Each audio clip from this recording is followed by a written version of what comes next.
Yes. Ok. Vamos a continuar en nuestro estudio de los pactos y estamos viendo específicamente el tema de tipología. Entonces vamos a orar para poder empezar. Te damos gracias, Padre, por este día que tú nos has dado. Te pedimos que en estos momentos que sea tu Espíritu, que nos guíe, que nos enseñe, que me hagas a un lado, Señor, que me uses solamente para tu honra y tu gloria, que no sean mis opiniones personales o mis pensamientos, sino que sea tu palabra y las herramientas que vamos a ver para el estudio de tu palabra, que sean para nuestra santificación y para tu honra y tu gloria. Te damos gracias en el nombre de Cristo Jesús. Amén. Amén. Bueno, entonces, como ustedes sabrán, estamos viendo el estudio de tipología. Hemos tenido 2 clases hasta ahorita. Vamos a ver el día de hoy la tercera clase y vamos a ver hasta dónde avanzamos para continuar con el estudio de los pactos, ¿verdad? Entonces, simplemente rápido, solamente se los voy a mencionar, no vamos a hacer un repaso como tal, porque si no, tomaríamos tiempo de la clase para el repaso solamente. Entonces, para poder avanzar un poquito más, vimos unas presuposiciones y la primera fue la providencia de Dios. La segunda fue la unidad de las Escrituras, el testimonio del Espíritu Santo, las declaraciones autoritativas de Jesús, la trayectoria divina de todas las cosas. Vimos una definición de tipología como tal y empezamos a definirlo y empezamos a mencionar un par de ejemplos para que pudiéramos irlo entendiendo más y asimilarlo más lo que es la tipología, ¿verdad? Y aquí están también la definición de un tipo y ahí está la definición de tipo, pero alguien que quiera participar en sus propias palabras, ¿cómo definiríamos un tipo? Ahí está la definición, ¿verdad? Pero en sus propias palabras, ¿quién quisiera participar con la definición de un tipo? ¿Nadie? ¿Repetimos la clase? Yo sé. Un tipo es algo que puede ser una persona, puede ser una ceremonia y apunta hacia algo al futuro, hacia una realidad. Okay. Sin decir que si es una persona no haya sido un personaje real. Okay. Y no haya tenido su historia. Muy bien. Acá hay más participación. A ver si estoy en lo correcto, estoy entendiendo. En el Antiguo Testamento, cuando fueron ¿cómo se llama? Cuando pusieron sangre en los dinteles de las puertas, un tipo de Jesús, la sangre de Jesús. Un ejemplo sería específicamente en eso que está mencionando la hermana, sería que tuvieron que matar a un cordero, ¿no? Y que se iban con la sangre del cordero iban a pintar con sangre los dinteles para que pasara el ángel de la muerte y que ellos fueran que los primogénitos no fueran muertos en la casa de Israel, ¿verdad? Y eso apuntaba ¿a qué? Ese ejemplo que dio la hermana, ¿a qué apuntaba? Al sacrificio de Cristo. Al sacrificio de Cristo, muy bien. Gracias. Ajá. También Moisés fue un tipo de Jesús, ¿sí? Apuntando al evangelio. Ok. Ahora, ya está el tipo, ya está la definición, ya ustedes ya mencionaron unos ejemplos. ¿Qué es el antitipo?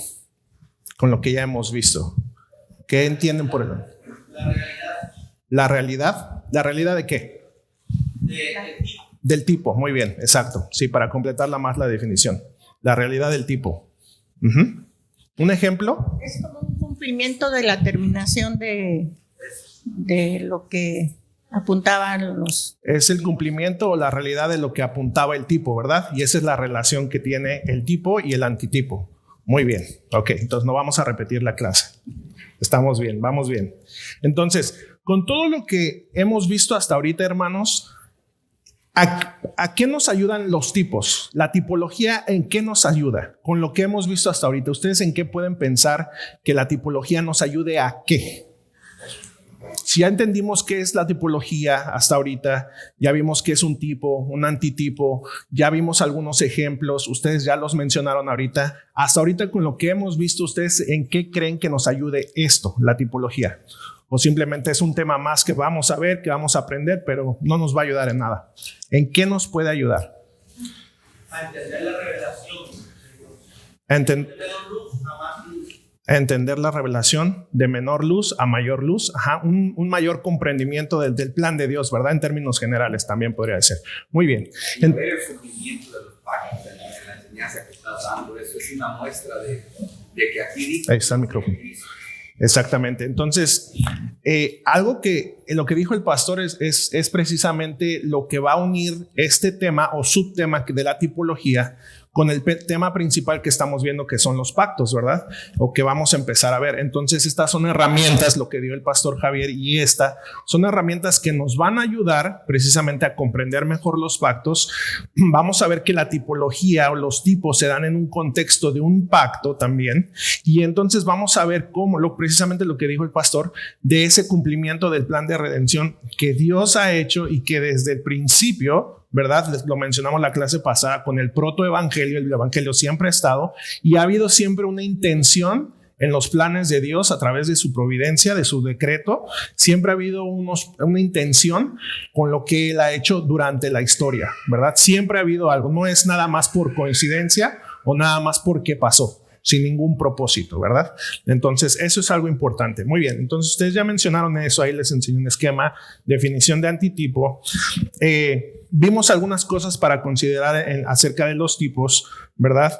Y afirmamos esto ya casi al final de la clase, que los tipos son inferiores a sus antitipos, y es porque los tipos, recordamos que los tipos apuntan, ¿verdad? O señalaban al antitipo, que era el cumplimiento, como lo mencionaron. No son verdaderos en sí mismos, aunque sí revelan una verdad. Recordemos que los tipos sí revelan una verdad, ¿verdad? Y también tenían un propósito para el tiempo en que fueron revelados y en el contexto en que fueron revelados. Tenían un propósito, pero apuntaban a algo mayor, que es el antitipo, como lo habían dicho, ¿verdad? Y el tercer punto ahí, como lo dice, cuando el antitipo llega, su cumplimiento es puesto en ejecución. El tipo cesaba, ¿verdad? Ya no había necesidad de el tipos, porque ya teníamos lo verdadero, el cumplimiento. Muy bien. Vimos este ejemplo, ¿verdad? Rápidamente vimos este ejemplo de Hebreos 10, 1, 4. Y entonces veíamos ahí, como nos decía el autor de los Hebreos, y lo voy a leer muy rápido, porque la ley, teniendo la sombra de los bienes venideros, pregunta, ahora sí se ve mejor, ¿verdad? Lo que está... Ok, porque la ley, teniendo la sombra de los bienes venideros, no la imagen misma de las cosas, nunca puede, por los mismos sacrificios que se ofrecen continuamente cada año, hacer perfectos a los que se acercan. De otra manera, cesarían de ofrecerse. Pues los que tributan este culto, limpios una vez, no tendrían ya más conciencia de pecado. Pero en estos sacrificios cada año se hace memoria de los pecados, porque la sangre de los toros y de los machos cabríos no pueden quitar los pecados. Y bueno, ya lo explicamos. La clase pasada fue una de las últimas cosas que explicamos. No lo vamos a volver a explicar. Las personas que no lo hayan visto pueden referirse a la clase anterior en el canal, ¿ok? Y bueno, con esto cerramos la clase pasada para continuar con lo que vamos a ver el día de hoy. El Antiguo Testamento establece patrones que encuentran su cumplimiento en el Nuevo Testamento. Y el Nuevo Testamento contiene el cumplimiento de los patrones anteriores, ¿cuáles? Pues los mostrados en el Antiguo Testamento, en una forma mayor y final, ¿verdad? Bueno, y...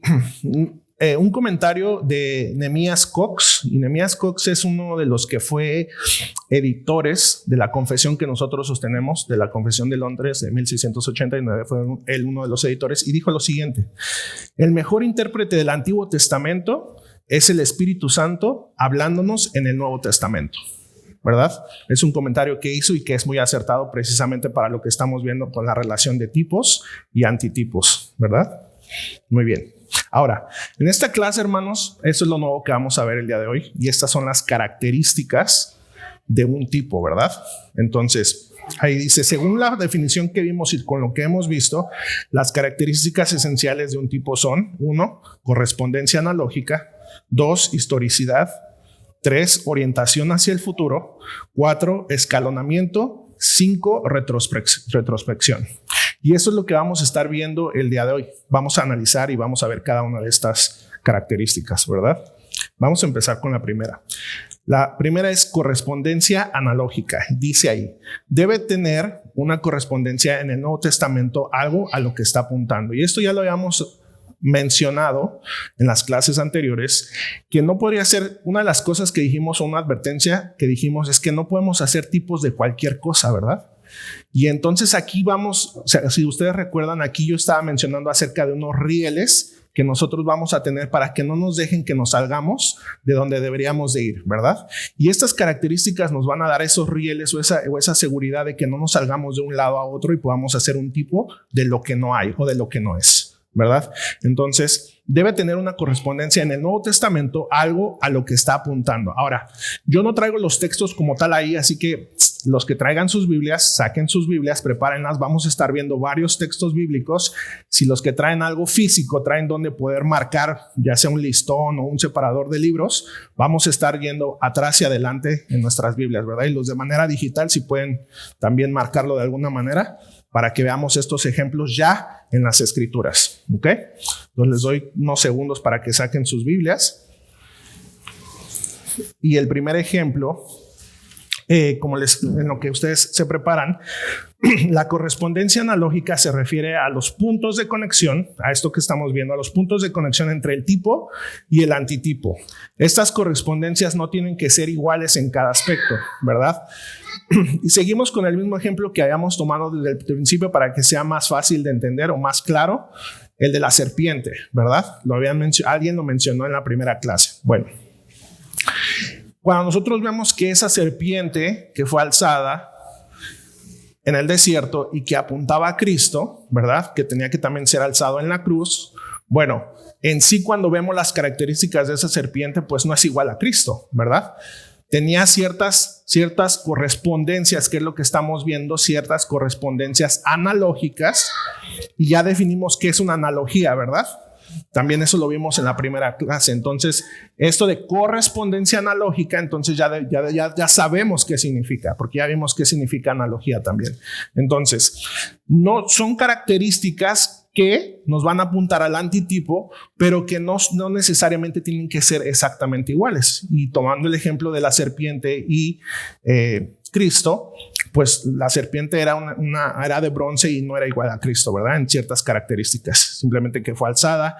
Y lo parecido es acerca de que tenían que verla para que los israelitas se salvaran. En Cristo ahora vemos esa correspondencia en que tenemos que mirar a Cristo o tener fe en Cristo para poder ser salvos, ¿verdad?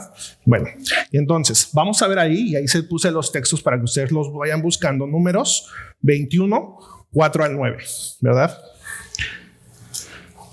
Y el contexto es el cananeo rey de Arad se enteró que venía el pueblo de Israel y peleó contra ellos, ¿verdad? Tomó prisioneros e Israel hizo un voto a Jehová. Y este es el contexto para lo que vamos a leer, usted se entienda mejor. Hicieron un voto con Jehová, y si Jehová entregaba el pueblo del rey de Arad a los israelitas, Israel destruiría sus ciudades. Jehová los escuchó y así aconteció. Ese es el contexto, ¿verdad? Entonces vamos a leer ahí en Números 21, 4 al 9, lo siguiente. Después partieron del monte de Or, camino del Mar Rojo, para rodear la tierra de Edom, y se desanimó el pueblo por el camino. Y habló el pueblo contra Dios y contra Moisés. ¿Por qué nos hiciste subir de Egipto para que muramos en este desierto? Pues no hay pan ni agua, y nuestra alma tiene fastidio de este pan tan liviano. Y Jehová envió entre el pueblo serpientes ardientes que mordían al pueblo, y murió mucho pueblo de Israel. Entonces el pueblo vino a Moisés y dijo: hemos pecado por haber hablado contra Jehová y contra ti. Entonces, si se fijan, nosotros vamos a hacer una pausa al principio, al principio del texto, cuando estábamos leyendo, y ahí ustedes lo pueden seguir. Dice: y habló el pueblo contra Dios y contra Moisés, ¿verdad? Y entonces más abajo en lo que acabo de leer dice: y entonces el pueblo, en el versículo 7, entonces el pueblo vino a Moisés y dijo: hemos pecado por haber hablado en contra de Jehová, ¿verdad? Entonces ellos reconocieron que eso fue un pecado, ¿verdad? Hablar en contra de Dios. Muy bien. en contra de Jehová y contra ti. Ruega a Jehová que quite de nosotros, estoy en el 7, ruega a Jehová que quite de nosotros estas serpientes. Y Moisés oró por el pueblo y Jehová dijo a Moisés, hazte una serpiente ardiente y ponla sobre un asta y cualquiera que fuere mordido y mirare a ella, vivirá. Y Moisés hizo una serpiente de bronce y la puso sobre una asta y cuando alguna serpiente mordía a alguno, miraba a la serpiente de bronce y vivía. Bueno, esto que leímos aquí, ¿qué es? El tipo, ¿verdad? Bueno, vamos ahora a Juan 3, 14 y 15 para que podamos entender esa correspondencia analógica, ¿verdad? Les doy unos segundos para que vayan a Juan 3, 14 y 15. Y leo para ustedes, 14. Y como Moisés levantó la serpiente en el desierto, de esta que acabamos de leer, ¿verdad? Así es necesario que el Hijo del Hombre sea levantado, para que todo aquel que en él cree no se pierda, mas tenga vida eterna. Entonces, aquí ya nosotros en el Nuevo Testamento, y esto es algo que vamos a ver más adelante, se los voy a mencionar, pero aquí nosotros ya vemos que el Nuevo Testamento claramente nos está apuntando a ¿qué? A esa serpiente, ¿verdad? No fue porque nuestra imaginación, ¿verdad? Fuera que, se parecen, ¿verdad? Sino que aquí el autor, ¿verdad? Nos está diciendo claramente, y recordemos, hermanos, la palabra es que inspirada por Dios, ¿verdad? Los escritores fueron los escritores humanos, pero las palabras que están en la palabra, en las escrituras, son inspiradas por Dios. Entonces Dios nos está hablando y Dios en ese propósito o en esa providencia hizo que estos tipos y antitipos tuvieran esa correspondencia, ¿verdad? Que se parecieran con un propósito específico. Muy bien. Y entonces, aquí, ¿cuáles serían los puntos a conexión? Y aquí quiero que participen. Si no, los vamos a mencionar. Pero aquí con los textos que leímos, con el tipo y el antitipo, ¿qué puntos de conexión ustedes pueden encontrar? Ahorita con lo que ustedes leyeron también ahí en sus Biblias. ¿Qué correspondencia podemos encontrar? ¿Qué conexiones podemos encontrar?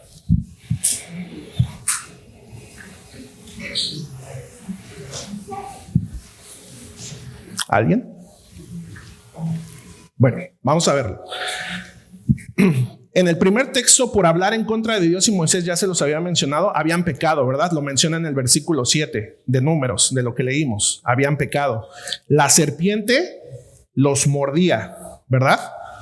Por consecuencia, ¿verdad? Esa era la consecuencia de que habían pecado en contra de Jehová, ¿verdad? Estaban las serpientes y los mordían. ¿Y cuál era la consecuencia de esa mordedura? La muerte, ¿verdad? La muerte, ¿verdad? Ahora, en Juan nosotros, con la teología que nosotros ya conocemos y ya sabemos, ¿cuál es la paga del pecado? Ahora, la muerte. Pero recuerden, en Números, ¿qué dijimos? Que la muerte estaba por la mordedura de las serpientes, ¿verdad? Ahora acá, con nuestra teología, sabemos que la paga del pecado es muerte, ¿verdad? Y entonces, en el versículo 15 de Juan, que estamos viendo, que dice ahí, para que no se pierdan la consecuencia de la muerte, ¿verdad? Y entonces, ¿qué dice? Para que todo aquel que en él cree, hablando de Cristo, no se pierda, mas tenga vida eterna. ¿Ok?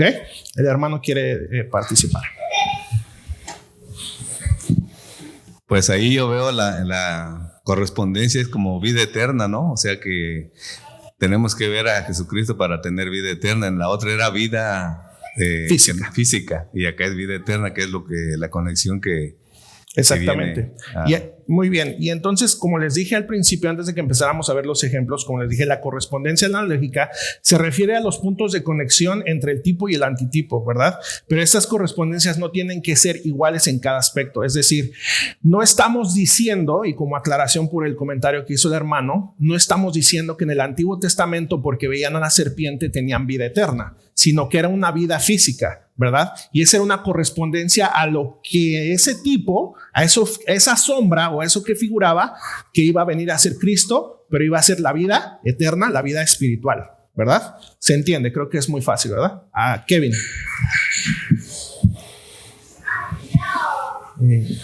Sí, ¿me escuchan? Sí, ok. Bueno, básicamente lo que está haciendo el mismo Cristo es usar el antitipo, mejor dicho, darle luz al tipo usando el antitipo, o sea, está mostrando las dos cosas, ¿sí? Pues se está refiriendo obviamente que así como se levantó la serpiente en el desierto, es necesario que el Hijo del Hombre, o sea, ahí está dando la revelación o el significado de lo que eso era. Básicamente eso es lo que está haciendo Cristo acá. Exactamente, exactamente. O sea, que era necesario también que Cristo se levantara, ¿verdad? ¿Qué se refiere a eso? Ya lo sabemos, en la cruz, ¿verdad? Alguien preguntó en unas clases pasadas que si era la resurrección o en la cruz. En la cruz, era necesario que estuviera en la cruz. Y además está confirmando pues lo que ya nos han enseñado nuestros pastores, cómo el Nuevo Testamento le quita ese velo al Antiguo Testamento, Claro. ¿no? Lo que ellos en ese tiempo fue un misterio, ahora Cristo, el mismo Cristo lo está develando. Exactamente, muy bien. ¿Alguien más? Ahí a la hermana Anaís.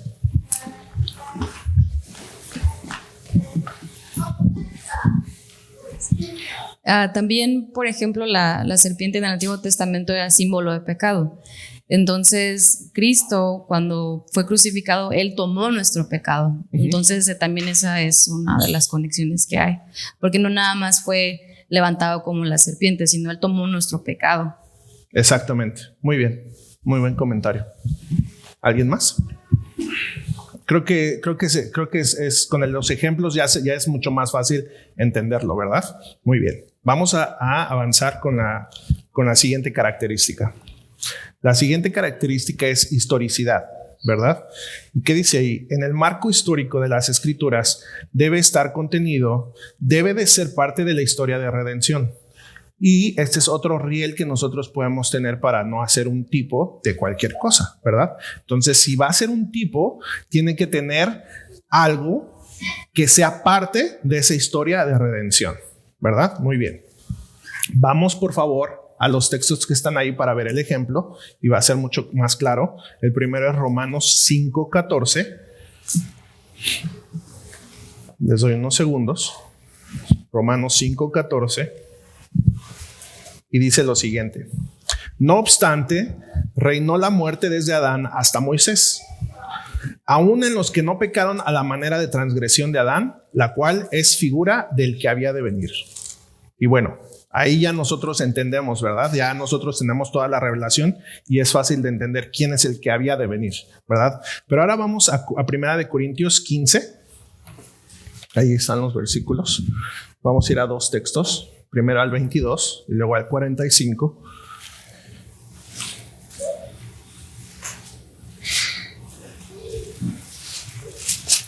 Y cada vez que hagamos un ejemplo, si ustedes pueden marcar, como les dije, con algún marcador, algún listón que tengan o algo, para que ustedes puedan regresar a los primeros versículos, ¿verdad? Y podamos ver esa comparación. Bueno, 1 Corintios 15:22 dice: porque así como en Adán todos mueren, también en Cristo todos serán vivificados. Y entonces ya estamos viendo ahí que, bueno, vamos a terminar los versículos y podemos explicar. Y luego vamos en el mismo capítulo, al versículo 45. Y dice: así también está escrito, fue hecho el primer hombre Adán alma viviente, el postrer Adán espíritu vivificante. Entonces las Escrituras claramente nos están dando una conexión entre Adán y Cristo, ¿verdad? El primer Adán y el segundo Adán, ¿quién es? Cristo, ¿verdad? Y entonces ahí ya vemos la conexión entre el tipo y el antitipo. Ahora, la historicidad, que es el punto que estamos viendo, la característica. ¿Qué dice ahí acerca de la historicidad de los tipos, los antitipos? Que debe de estar debe ser parte del contenido en la historia, ¿verdad? Parte de la historia de redención. Ahora, pregunta: ¿Adán es parte de la historia de redención? Sí. Y por supuesto que Cristo es parte de la historia de redención, ¿verdad? Está dentro de ese marco, ¿verdad? Y es un ejemplo muy fácil, muy, muy entendible. Ok. Y Corintios nos hace esas conexiones, y Romanos 14, ¿verdad? Les pude haber traído los versículos de Génesis donde se habla de Adán, pero creo que esos todos ya los conocen, para que ya no fueran tantos versículos. ¿Usted iba a decir algo? Sí. Sí, adelante. La teología liberal niega la existencia de Adán. Dice que eso es un mito, que eran cosas que contaban los padres a los hijos. Y esos dos textos son doctrinales. Y la doctrina no se interpreta, sino que se guarda en la aljaba. De manera que Adán es un personaje real, y el postrer Adán, que es nuestro Cristo, fue el que nos trajo la solución al problema en que nos metió Adán, porque Adán era nuestro representante. Entonces la teología liberal está atropellando las escrituras en todo sentido. En sí, toda la teología liberal habla acerca de toda la creación, obviamente con Adán y todo lo que es la creación, que es como algo mitológico, ¿verdad? Como que fue algo imaginado o algo que fue contado para explicar cómo se creó el mundo, ¿verdad? Pero nosotros no creemos de esa manera. ¿Alguien más? Es fácil esta, ¿verdad? Muy bien. Vamos a ver la siguiente. Orientación hacia el futuro. Y que dice, apunta a la culminación, que es el antitipo. Y esto ya lo habíamos mencionado en las clases pasadas, pero ahora vamos a ver con un ejemplo para que se entienda más. Ahora, aquí ustedes ven que son un poquito más de versículos, ¿verdad? Entonces, vamos a seguir, vamos a poner atención a todos estos versículos. Empiecen a buscarlos para que podamos ir avanzando, y vamos a empezar con el primero. Están en orden, así como los vamos a ir leyendo. Primero es Génesis 18, del 9 al 15. ¿Verdad? Y en lo que algunos los encuentran, yo voy a empezar a leer. El 9 dice, y le dijeron, ¿dónde está Sara tu mujer? Él respondió, aquí en la tienda. Entonces dijo, de cierto volveré a ti. Y según, bueno, y para el contexto, para que todos estemos en el mismo canal, digamos, es en el contexto en que está hablando Abraham ¿con quién?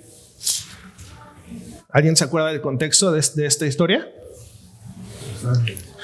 Se le presentaron 3 personas, ¿verdad? Pero está hablando con Dios, con Jehová, ¿verdad? Ahí lo dice claramente en las escrituras cuando leen ese contexto. Bueno, entonces dijo, de cierto volveré a ti, y según el tiempo de la vida, he aquí que Sara, tu mujer, tendrá un hijo. Y Sara escuchaba a la puerta de la tienda que estaba detrás de él. Y Abraham y Sara eran viejos, de edad avanzada. Y Sara le había cesado ya la costumbre de las mujeres. Se rió, pues, Sara entre sí, diciendo, Después que he envejecido, tendré deleite, siendo también mi señor ya viejo. Entonces Jehová dijo a Abraham, ¿por qué se ha reído Sara diciendo, ¿será cierto que he de dar, que he de dar a luz siendo ya vieja? ¿Hay para Dios alguna cosa difícil? Al tiempo señalado volveré a ti, y según el tiempo de la vida, Sara tendrá un hijo. Entonces Sara negó, diciendo, no me reí, porque tuvo miedo. Y él dijo, no es así, sino que te has reído. Aquí está la promesa, ¿verdad? De ese hijo prometido, ¿verdad? Ahora vamos al 22, Génesis 22, 1, 2. Génesis 22, 1, 2. Y leo. Aconteció después de estas cosas que probó Dios a Abraham y le dijo, Abraham. Y él respondió, heme aquí. Y dijo, toma ahora tu hijo, tu único, Isaac, a quien amas, y vete a la tierra de Moriah, y ofrécelo ahí en holocausto sobre uno de los montes que yo te diré. Y bueno, todos conocemos esta historia, pero vamos a leerlo para que ustedes entiendan con todos los versículos que vamos a leer, ¿verdad? Ahora, de ahí del 22, sáltense al 9, al versículo 9. Y vamos a leer hasta el 13. Y cuando llegaron al lugar que Dios le había dicho, edificó allí Abraham un altar y compuso la leña y ató a Isaac su hijo y lo puso en el altar sobre la leña. Y extendió a Abraham su mano y tomó el cuchillo para degollar a su hijo. Entonces el ángel de Jehová le dio voces desde el cielo y dijo, Abraham, Abraham. Y él respondió, heme aquí. Y dijo, no extiendas tu mano sobre el muchacho, ni le hagas nada, porque ya conozco que temes a Dios. Por cuanto me rehusaste tu hijo, porque cuanto no me rehusaste a tu hijo, tu único, entonces alzó Abraham sus ojos y miró. Y he aquí a sus espaldas un carnero trabado en un zarzal por sus cuernos. Y fue Abraham y tomó el carnero y lo ofreció en holocausto en lugar de su hijo. Muy bien. Ahora vamos a ver, bueno, vamos a pausar un ratito. Aquí con lo que hemos leído y con lo que hemos aprendido de la tipología hasta ahorita, ¿a quién está apuntando? ¿O a quién ustedes creen que está apuntando? Y a lo mejor ya todos lo saben. A Cristo. ¿Quién está apuntando a Cristo de lo que hemos leído? Isaac. ¿Quién más? ¿Todos? ¿Isaac? El carnero. Ok. Muy bien. Y es cierto, ¿verdad? Vamos a leerlo ahorita con los demás versículos. ¿Te va a decir algo? Adelante. Que el hijo le pregunta al papá, a Abraham, que ahí está la leña, ahí está todo lo que se requiere, pero ¿dónde está el animalito? Y Abraham le dice que Dios va a proveer. Dios va a proveer, ¿verdad? Ese es Cristo. Exactamente. Muy bien. Muy bien. Vamos ahora a Juan 1:29, ¿verdad? Juan 1:29. No, perdón. Isaías 53, del 4 al 7. Isaías 53, del 4 al 7. Ciertamente llevó él nuestras enfermedades y sufrió nuestros dolores, y nosotros le tuvimos por azotado, por herido de Dios y abatido. Mas él herido fue por nuestras rebeliones, molido por nuestros pecados. Él castigó de nuestra paz. El castigo de nuestra paz fue sobre él, y por su llaga fuimos nosotros curados.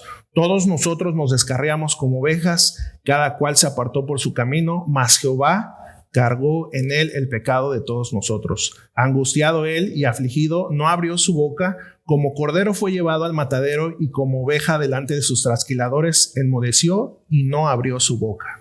Ahí ya nos da más luz, ¿verdad? De lo que estamos leyendo ahorita. Ahora, vamos a Juan 1:29.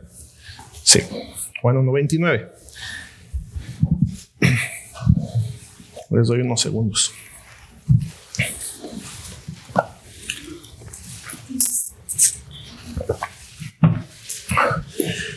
El siguiente día vio Juan a Jesús que venía a él y dijo: he aquí el Cordero de Dios que quita el pecado del mundo.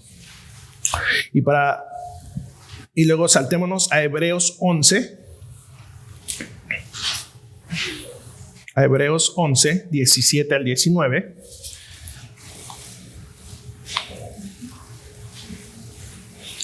Por la fe Abraham, cuando fue probado, ofreció a Isaac.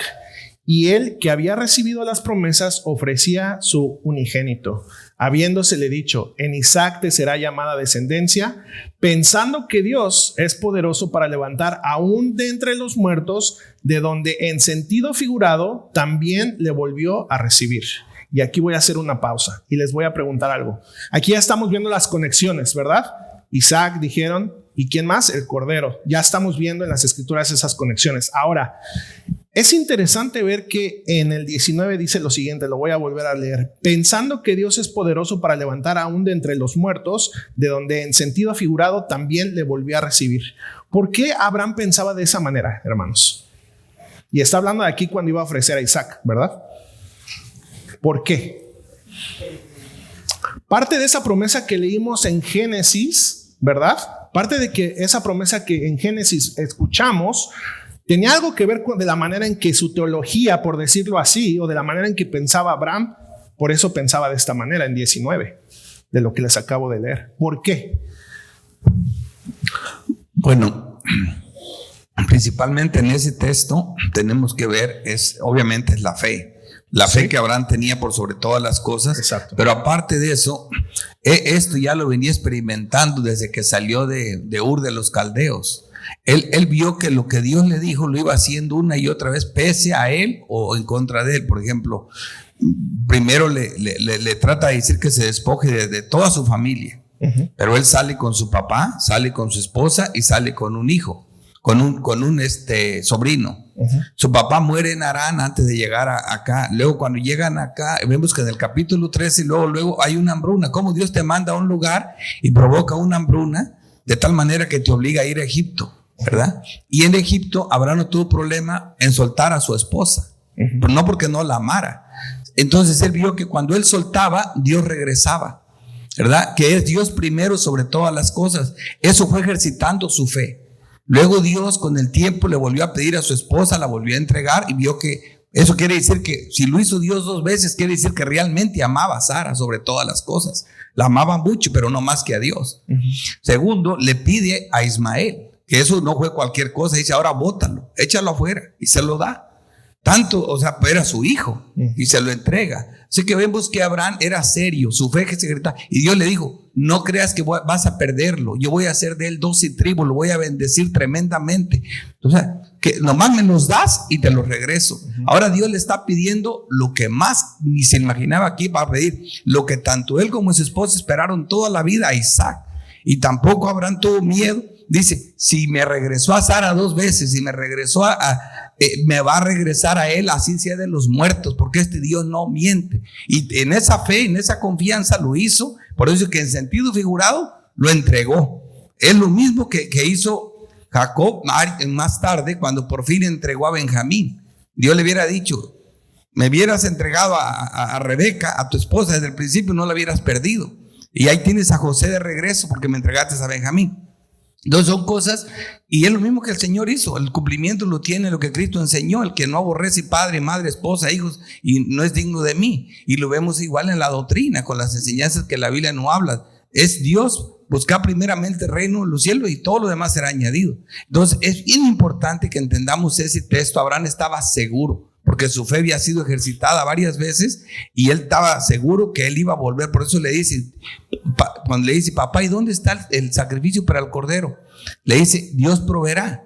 ¿Qué le dice a los criados? Quédense aquí, ahorita regresamos, en plural. No le dice, ahorita regreso. Él sabía que iba a volver con él, siempre lo supo. En el fondo siempre sabía que obedecerle a Dios, aunque sea paradójico, siempre tiene buenos resultados. Y lo que está diciendo el pastor me sirve para tomar eso. Y entonces, ¿qué concluimos con lo que acaba de decir el pastor? La fe, ¿verdad? La fe de Abraham. Ahora, él confiaba en su fe que tenía, o sea, decir, yo tengo mucha fe. ¿O en quién confiaba? En Dios. Ahora, ¿por qué él confiaba de que aún ofreciendo Isaac, lo que dice el versículo 19, si lo tienen ahí de Hebreos, vamos a leerlo otra vez, pensando que Dios es poderoso para levantar aún de entre los muertos, ¿verdad? De donde en sentido figurado también le volvió a recibir. Hay algo, o sea, es la fe, completamente de acuerdo, pero hay algo más. ¿Alguien recuerda la promesa que se le hizo a Abraham? Una promesa muy importante para todos nosotros. La simiente. Exactamente. Vamos a Génesis 12:3 y es precisamente ahí donde se le hace la promesa, para que podamos entender todo esto, ¿verdad? Porque era muy bien, sí, la fe, pero ¿esa fe en qué? En Dios, en esa promesa que se le había hecho. Génesis 2:3 lo leo. Bendeciré a los que te bendijeren, y a los que te maldijeren maldeciré, y serán benditas en ti todas las familias de la tierra. Ahí está la promesa de ¿quién? De Cristo, ¿verdad? De la promesa de que en su simiente iban a ser benditas todas las familias de la tierra, benditas. Muy bien, entonces sí tenía esa confianza, su fe había sido probada, y entonces precisamente por esa fe de la que nos menciona el pastor, esa fe puesta ¿en qué? En Dios, en esa promesa, ¿verdad? Y entonces cuando leemos versículo 19, lo vuelvo a leer, dice, pensando que Dios es poderoso para levantar aún de entre los muertos, de donde en sentido figurado también le volvió a recibir. Es decir, que Abraham de alguna manera sabía, ¿verdad? Y estaba seguro que aunque Dios le pidió que ofreciera a su hijo a través de esa simiente, porque era una promesa de Dios, de alguna manera él sabía que iba a haber una resurrección, o algo iba a pasar con Isaac, ¿verdad? Porque a través de su simiente iban a ser benditas todas, a través de esa promesa, o sea, confiando en esa promesa. Por eso leemos el versículo 19 y ya se entiende un poco mejor. Ahora, solo para terminar y para que lo vemos todo. Perdón. Ajá. O sea, se podría decir entonces que Abraham creía en la resurrección de cierta manera. No tenía toda la luz, pero sí creía en la resurrección, era parte de su fe. Ahí lo dice versículo 19 de Hebreos, ¿verdad? Ahí lo dice. Lo vuelvo a leer. Pensando que Dios es poderoso para levantar aún de entre los muertos, y está hablando de aquí de Abraham, de donde en sentido figurado también le volvió a recibir. ¿A quién? Pues al hijo que estaba ofreciendo en el sacrificio, al hijo. Entonces él sabía de una resurrección. Como dices, a lo mejor no toda la luz que nosotros ahora tenemos respecto a la resurrección, pero él sabía de eso, ¿verdad? Muy bien. Y Hebreos no lo dice. Ahora, Gálatas 3:16 para terminar el ejemplo. Gálatas 3:16 dice, ahora bien, a Abraham fueron hechas las promesas, y a su simiente. No dice y a las simientes, como si hablase de muchos, sino como de uno, y a tu simiente, la cual es ¿quién? Cristo. Entonces, cuando nosotros decimos Juan 12:3, que es el que acabamos de leer, que benditas, que lo vuelvo a leer, bendeciré a los que te bendijeren y a los que te maldijeren maldeciré y serán benditas en ti todas las familias de la tierra, no en la simiente, no refiriéndose a Isaac, sino que aquí Gálatas ya la doctrina nos los dice que, y a tu simiente, la cual es Cristo. Entonces, con todo este ejemplo, vemos cómo eso desde Abraham y esa promesa de Génesis 2:3 tenía una orientación ¿hacia dónde? Hacia el futuro, hacia Cristo. Entonces podemos ver ahí la conexión y específicamente en este ejemplo, esa orientación al futuro de esa promesa y de ese tipo de Isaac y en el Cordero hacia Cristo, ¿verdad? ¿Preguntas o comentarios? Ajá. Mire, lo único que quiero es que no vayan a perder de vista que lo que el hermano Dan está haciendo con las tres cosas, todas las 5 cosas que nos va a traer es una definición, características de un tipo, ¿verdad? Y del antitipo. O sea, no una quita la otra. Por ejemplo, en estos ejemplos, cada uno de los ejemplos que viene dando tiene las características de lo que viene mencionando. Aquí hay por ejemplo, correspondencia analógica. Sí. Aquí hay historicidad. ¿Me entiendes? Sí. Historia en la redención está aquí. Aquí hay orientación hacia el futuro. Sí. Y van a estar las otras 2 cosas en cada uno de los ejemplos. Sí. Para que no se vayan a perder que es una cosa, es otra. Es lo mismo. Sí, gracias. Sí, todas tienen las características, pero estoy usando un ejemplo específico para cada una para que se entienda mejor. Pero sí, tiene razón. Gracias por mencionarlo. Sí.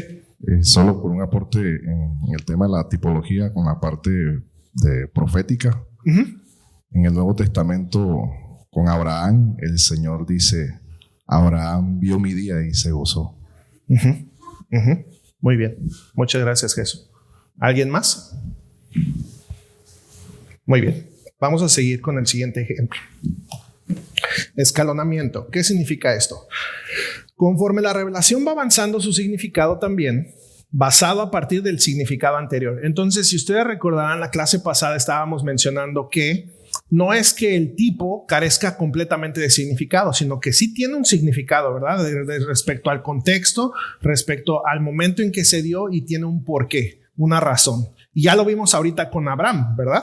Lo vimos ahorita claramente, ¿verdad? Lo vimos con la serpiente que mencionamos. En el momento de que se alzó la serpiente, tenía un significado para los israelitas, que si la veían se salvaban, ¿verdad? Ese era su significado en ese momento, pero no era su significado final y no era toda la revelación, y eso ya lo vimos. Bueno, esto significa escalonamiento básicamente. Lo que ofrece el antitipo es mejor de lo que el tipo ofreció, y eso también es el escalonamiento. El tipo nos ofrece aquí, pero cuando llegue el antitipo, acá, ¿verdad? Algo más alto, algo más excelso, algo superior.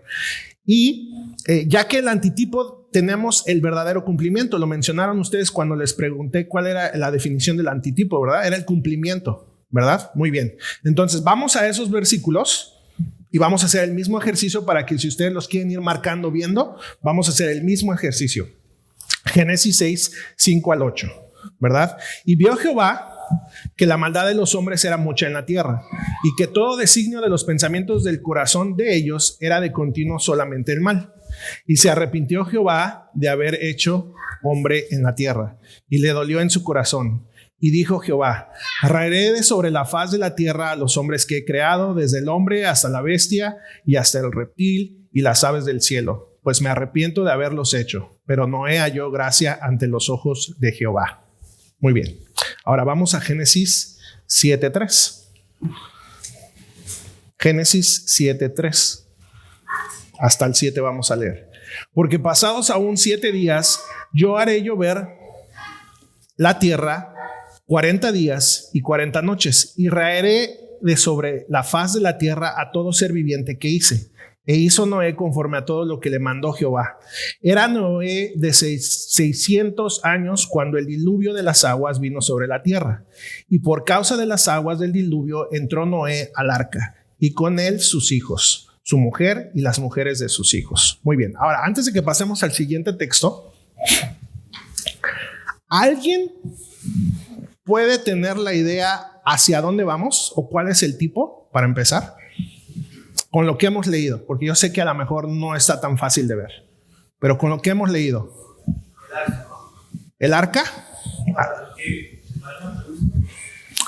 Hasta con los textos que hemos leído ahorita, ¿cuál es el tipo? Alguien dijo el arca.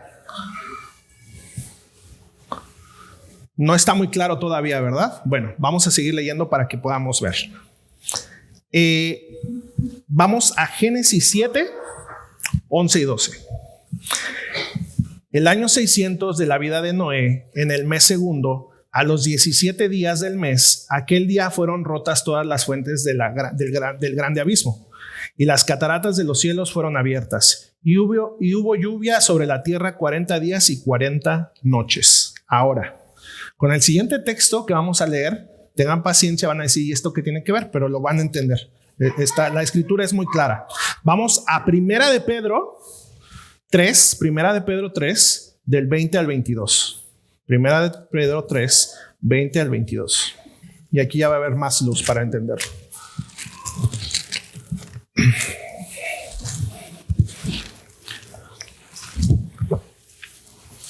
Y aquí va. 20. Los que en otro tiempo desobedecieron cuando una vez esperaba la paciencia de Dios en los días de Noé, mientras se preparaba el arca, en las cuales pocas personas, es decir, 8, fueron salvadas por agua, el bautismo que corresponde a esto ahora nos salva, no quitando las inmundicias de la carne, sino como la aspiración de una buena conciencia hacia Dios, por la resurrección de Cristo, de Jesucristo, quien habiendo subido al cielo está a la diestra de Dios, y a él están sujetos ángeles, autoridades y potestades. Ahora, vuelvo a preguntarles, ¿cuál es el tipo y cuál es el antitipo? Es un ejercicio para que ustedes vayan ejercitando y aplicando lo que están aprendiendo, ¿verdad? ¿Cuál es el tipo? ¿Cuál es el antitipo? Y ahí ya Pedro nos da una pista. ¿Es la salvación, el juicio? No como tal.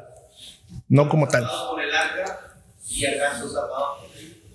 Vamos a leer otra vez Pedro, miren.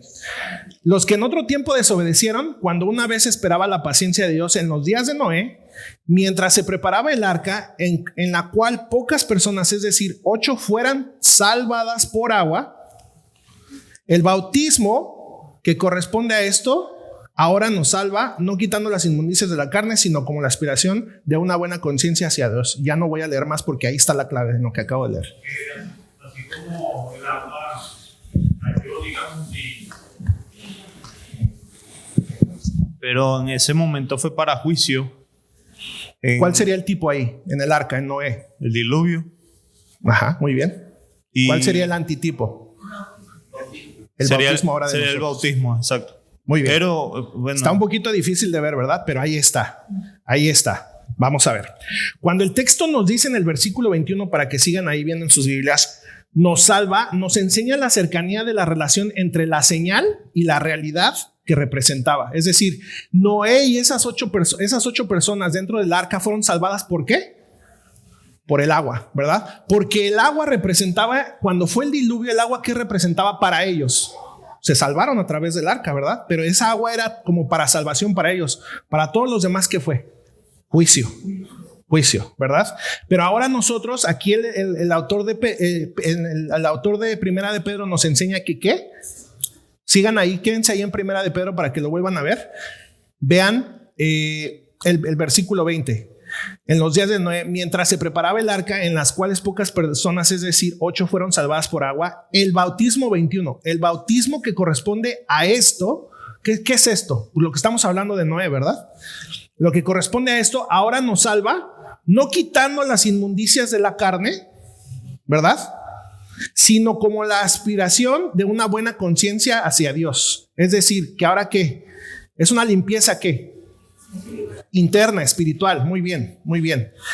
Por la resurrección ¿de quién? De Jesucristo. Entonces, ¿la correspondencia cuál es? El diluvio era un tipo de lo que ahora es el bautismo. ¿En qué sentido? Lo acabo de decir, pero quiero ver si lo entendieron.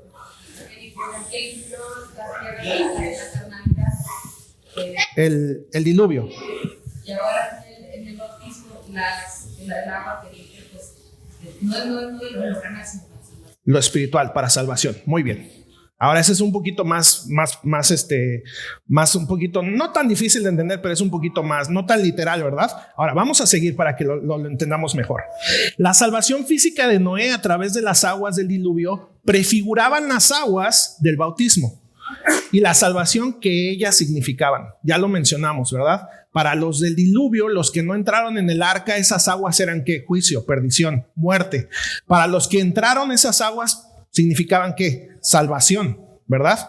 Ahora, el bautismo simboliza juicio al pecado en la muerte de Cristo, pero también vida nueva. ¿Cómo estamos entendiendo esto? Ahorita lo vamos a ver en Romanos. Entonces, cuando nosotros nos bautizamos, todos los que ya nos hemos bautizado aquí, ¿qué significa el bautismo para nosotros o qué representa? Pregunta para ustedes. Vida nueva. ¿Y la otra parte? Muy bien, muy bien. La agua en el bautismo de ahora de nosotros representa que cuando nosotros nos sumergimos, morimos juntamente con ¿quién? Estamos muertos juntamente. Y cuando salimos, vida nueva en Cristo, ¿verdad? Una nueva criatura somos. Muy bien. Entonces, eso era lo que simbolizaba o prefiguraba en el arca de Noé, en el diluvio. Ahora, vamos a Romanos 6 para que lo podamos entender mejor. Romanos 6, versículo 4. Y dice, porque somos sepultados juntamente con él para muerte por el bautismo. Ahí está esa muerte, ¿verdad? Muerte por el bautismo, a fin de que como Cristo resucitó de los muertos por la gloria del Padre, así también nosotros andemos en vida nueva, ¿verdad? Ahí está ahí está lo doctrinal de lo que significa el bautismo, ¿verdad? Entonces, el diluvio era juicio a los pecadores y al mismo tiempo salvación física para Noé. Y es algo parecido con lo de la serpiente. No estamos diciendo que los 8 que entraron al arca es una salvación eterna. Era una salvación física, lo que representaba, ¿verdad? Y entonces ahí podemos ver ese escalonamiento. En aquella figura de Noé, en aquella figura del diluvio, fue una salvación física. Ahora, ese escalonamiento o algo más supremo o excelso es que ahora en el bautismo nosotros tenemos una vida eterna, una salvación espiritual, ¿verdad? Muy bien. Así. Hay un dato que ayuda mucho al escalonamiento. El escalonamiento obviamente está mostrando que todo tipo tiene su antitipo, pero no quiere decir que siempre espera hasta la parte final. Por eso se llama el escalonamiento, porque en la trayectoria de ese punto a veces tiene múltiples cumplimientos, porque también tenemos bien clarito que ellos fueron bautizados en el mar. Y corresponde, el que hizo el mar, para unos fue salvación y para otros fue muerte. La misma analogía, ¿verdad? Entonces, y el evangelio es lo mismo. Es lo mismo. Nos da vida, y eso, aquí vemos 2 escalones del mismo significado, ¿verdad? Que tuvo cumplimientos anteriores. Podremos ver también en la destrucción de Sodoma y Gomorra, ¿verdad? Que para unos fue muerte, pero fueron salvados unas de esas. Entonces, ¿eso qué quiere decir? A todos nos va llevando al juicio que al final de cuentas para uno va a ser muerte y para otros va a ser vida. Entonces, sí, los antitipos también tienen sus múltiples cumplimientos en la historia. También para que tengamos, no todos, pero algunos sí. Este es el ejemplo, lo que estás mencionando, es el ejemplo más claro de escalonamiento. Sí. ¿Alguien más? Creo que hay alguien más atrás, ¿no? ¿Estamos bien? Muy bien. Y es bonito ver esto, ¿verdad? Porque a lo mejor siempre pensamos en el diluvio como, no sé, la historia de los animalitos que se metieron al arca y todo eso, pero ahora ya es algo más profundo, ¿verdad? Honestamente, ¿quién había entendido esto antes? ¿O quién sabía esto? Algunos sí, a lo mejor algunos no, ¿verdad? Entonces es bonito ver cómo las escrituras nos dan ese significado y ver ese propósito dentro de las escrituras, dentro del plan de redención, que todo tiene un propósito, ¿verdad? Que Dios todo tuvo un propósito para hacerlo de la manera en que pasó, ¿verdad? Muy bien. Sí. Hay teólogos que miran el Antiguo Testamento y ven a un Dios enojado. Porque no pueden ver ellos. Se necesita que Cristo se manifieste para que ellos vean la conexión que tienen las Escrituras.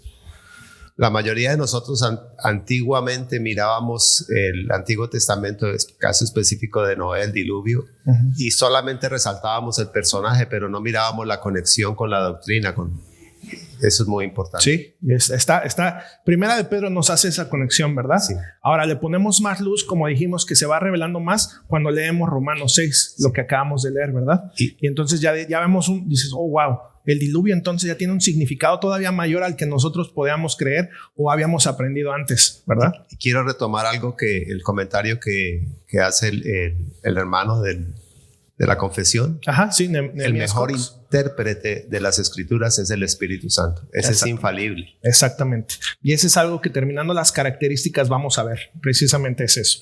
Bueno, la siguiente y la final, yo creo que sí me da tiempo y con esto termino, es retrospección.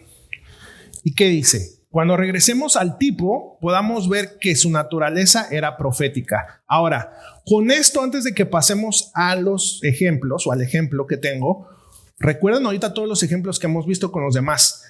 Ustedes pueden ver esa retrospección ahí, ahora, en todas, ¿verdad? En la serpiente, ahora ustedes lo pueden ver en lo de Noé. Ustedes ya pueden ver toda esa retrospección, ¿verdad? En Abraham, ¿verdad? En lo que pasó con Abraham. Ustedes pueden ver eso. Ahora, el ejemplo. ¿Cuál era el trabajo del sumo sacerdote en el Antiguo Testamento? Muy general, no necesitamos detalles, pero ¿cuál era el trabajo del sumo sacerdote? Interceder, ajá. ¿Qué más? Presentar sacrificios. Era el intercesor, era un representante del pueblo con Dios, ¿verdad? Muy bien, vamos a Hebreos 2:17 para que no nos gane el tiempo. Vamos a Hebreos 2:17. Hebreos 2:17 dice lo siguiente: por lo cual debía de ser en todo semejante a sus hermanos. ¿Aquí de quién está hablando, hermanos? De Cristo, ¿verdad? Para venir a ser misericordioso y fiel sumo sacerdote en lo que a Dios se refiere, para expiar los pecados del pueblo. Bueno, vamos a quedarnos con eso que nos dice Hebreos 2:17. Vamos a Hebreos 3:1. Hebreos 3:1. Por tanto, hermanos santos, participantes del llamamiento celestial, considerad al apóstol y sumo sacerdote de nuestra profesión, Cristo Jesús. Aquí ya tenemos más luz, ¿verdad? ¿Quién es nuestro sumo sacerdote? Cristo. Muy bien. Hebreos 9.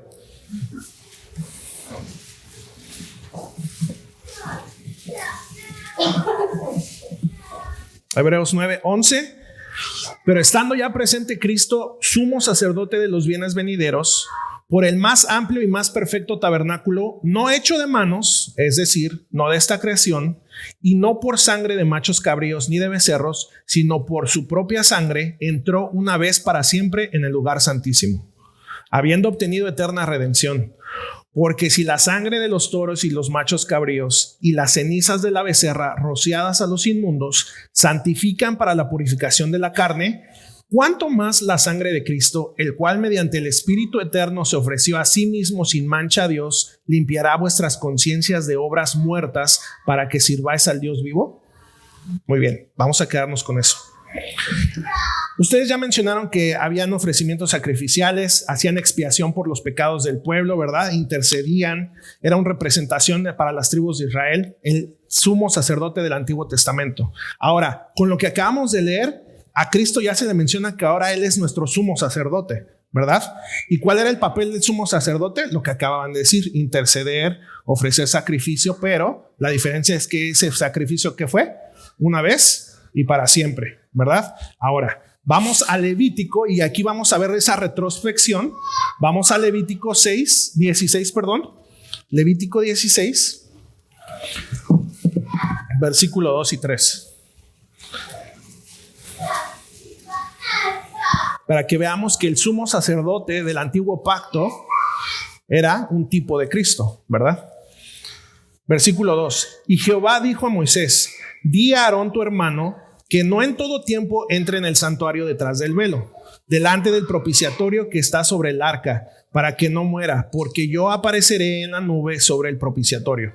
Con esto entrará Aarón en el santuario con un becerro para expiación y un carnero para el holocausto. Ahora, pausa. Aquí, aparte del sumo sacerdote, ¿quién era un tipo de Cristo? Tomando en cuenta todo el sistema sacrificial de manera general. El becerro, ¿verdad? No solamente porque él era el que El becerro era el que se sacrificaba, ¿para qué? Para expiación o perdón de nuestros pecados, ¿verdad? Muy bien. Ahora, la retrospección de los tipos es retrospección ¿para quién, hermanos? Para nosotros, porque nosotros ya tenemos todas las escrituras completas, ¿verdad? No podía ser retrospección para los del antiguo pacto o a los israelitas de aquel tiempo. Es en retrospección ahora para nosotros, porque ya tenemos la revelación completa. Esa es una. Y aparte, que esa retrospección, cuando nosotros ya vemos a la luz del nuevo pacto o del Nuevo Testamento, toda la revelación, ya tenemos toda la luz, entonces podemos decir, retrospección, lo que hacían allá, ¿verdad? Lo que hacían los sumos sacerdotes de ese entonces, ese becerro que se mataba, ¿qué? Apuntaba a Cristo, ¿verdad? Esa es la retrospección que nosotros ahora podemos ver, y por eso digo que es para nosotros. El autor divino de las Escrituras siempre cumplió su intención o propósito en su palabra, no importando en qué etapa de la revelación en progreso estaba, ¿verdad? No importa, estaba mientras estaba allá, o cuando Cristo estuvo aquí en la tierra, o después que Cristo ascendió y con los apóstoles, no importaba. La progresión de la revelación siempre era con una intención y propósito, como se los había dicho. Y como ya habíamos mencionado el ejemplo de la serpiente que fue levantada en el desierto, no es hasta que los autores del Nuevo Testamento, como lo leímos las clases pasadas, nos enseñaron que esa serpiente era un tipo cristológico, ¿verdad? En el Nuevo Testamento fue enseñado esto. Ahora, preguntas con esto o comentarios. Bueno, nada más un comentario final, ya se acabó el tiempo. Me tocó, por la gracia de Dios, recibir esta clase 2 veces. Los mismos 5 puntos los recibí en la escuela dominical en la iglesia del pastor Alex en Barranquilla. Un joven también dio esta misma clase y lo hizo así, pero me gustó mucho que él usó también un texto al principio, que lo usó, pareciera como los que yo uso aquí, como un texto de apoyo, y regresó a él en él, y fue Lucas 24:44, les dijo: estas son las palabras que os hablé estando aún con vosotros, que era necesario que se cumpliese todo lo que está escrito de mí en la ley de Moisés, en los profetas y en los salmos. Eso tiene, este texto también encierra todas las cosas que estuvimos viendo ahí, ¿verdad? Porque es la historia de la redención aquí narrada, sin ninguna duda.